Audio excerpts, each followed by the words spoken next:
സംസ്ഥാനത്ത് വേനൽച്ചൂടിന് ആശ്വാസമേകി വിവിധ ജില്ലകളിൽ വേനൽ മഴ കനക്കുന്നു. കേന്ദ്ര കാലാവസ്ഥാ വകുപ്പിന്റെ ഏറ്റവും പുതിയ റിപ്പോർട്ടുകൾ പ്രകാരം ഇന്ന് പത്തനംതിട്ട, കോട്ടയം, ഇടുക്കി എന്നീ ജില്ലകളിൽ യെല്ലോ അലർട്ട് പ്രഖ്യാപിച്ചിരിക്കുകയാണ്. സംസ്ഥാനത്തിന്റെ തെക്കൻ ഭാഗങ്ങളിലും മധ്യ കേരളത്തിലും വരും മണിക്കൂറുകളിൽ ശക്തമായ മഴയ്ക്ക് സാധ്യതയുണ്ടെന്നാണ് പ്രവചനം. തെക്ക് പടിഞ്ഞാറൻ ബംഗാൾ ഉൾക്കടലിലും ഭൂമധ്യരേഖയ്ക്കും സമീപമുള്ള ഇന്ത്യൻ മഹാസമുദ്രത്തിലും മുകളിലായി പുതിയ ന്യൂനമർദ്ദം രൂപപ്പെട്ടതാണ് നിലവിലെ കാലാവസ്ഥാ മാറ്റത്തിന് പ്രധാന കാരണം. ഫെബ്രുവരി 25-ാം തീയതി വരെ കേരളത്തിന്റെ വിവിധ ഭാഗങ്ങളിൽ മഴ തുടരുമെന്നാണ് കാലാവസ്ഥാ നിരീക്ഷണ കേന്ദ്രം നൽകുന്ന മുന്നറിയിപ്പ്.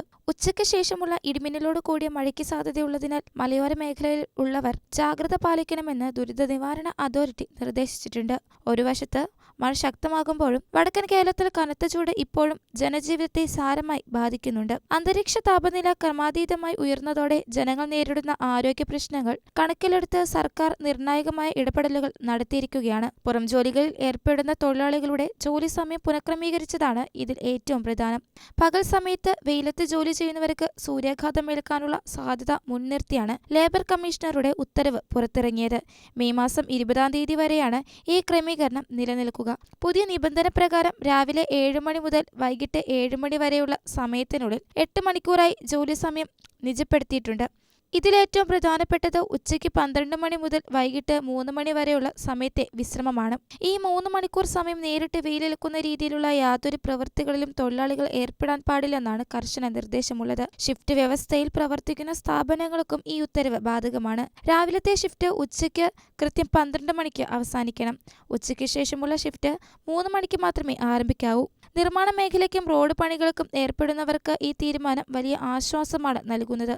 സംസ്ഥാനത്ത് പലയിടങ്ങളിലും പകൽ താപനില സാധാരണയേക്കാൾ 2 മുതൽ 4 ഡിഗ്രി വരെ ഉയരാൻ സാധ്യതയുണ്ടെന്ന് മുന്നറിയിപ്പുള്ളതിനാൽ നിർജ്ജലീകരണം ഒഴിവാക്കാൻ ധാരാളം വെള്ളം കുടിക്കണമെന്നും അഴിഞ്ഞ കോട്ടൺ വസ്ത്രങ്ങൾ ധരിക്കണമെന്നും ആരോഗ്യവകുപ്പ് മുന്നറിയിപ്പ് നൽകുന്നുണ്ട്. ബംഗാൾ ഉൾക്കടലിലെ ന്യൂനമർദ്ദ പാത്തിയുടെ സ്വാധീന ഫലമായി ഇടുക്കി പോലുള്ള ഹൈറേഞ്ച് മേഖലകളിൽ വൈകുന്നേരങ്ങളിൽ ശക്തമായ കാറ്റിനും സാധ്യതയുണ്ട്. യെല്ലോ അലർട്ട് പ്രഖ്യാപിച്ച ജില്ലകളിൽ 24 മണിക്കൂറിൽ 64.5 മില്ലിമീറ്റർ മുതൽ 115.5 മില്ലിമീറ്റർ വരെ മഴ ലഭിക്കാനാണ് സാധ്യത.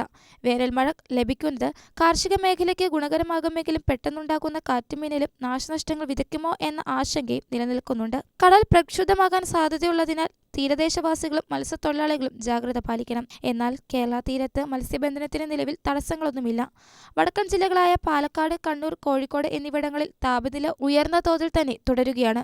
വരും ദിവസങ്ങളിൽ മഴയുടെ വ്യാപനം ഈ ജില്ലകളിലേക്ക് കൂടി എത്തുമോ എന്നതാണ് കാലാവസ്ഥാ വിദഗ്ധർ നിരീക്ഷിക്കുന്നത്. ചൂട് കടുക്കുന്ന സാഹചര്യത്തിൽ കാട്ടുതീ പടരാനുള്ള സാധ്യത കണക്കിലെടുത്ത് വനംവകുപ്പും ജാഗ്രതയിലാണ്. വിനോദസഞ്ചാര മേഖലകളിലും പ്രത്യേകിച്ച് മലയോര ടൂറിസം കേന്ദ്രങ്ങളിൽ എത്തുന്നവർ ഇടിമിന്നൽ സമയത്ത് മരങ്ങൾക്കും വൈദ്യുത പോസ്റ്റുകൾക്കും താഴെ നിൽക്കരുതെന്ന് നിർദ്ദേശമുണ്ട്.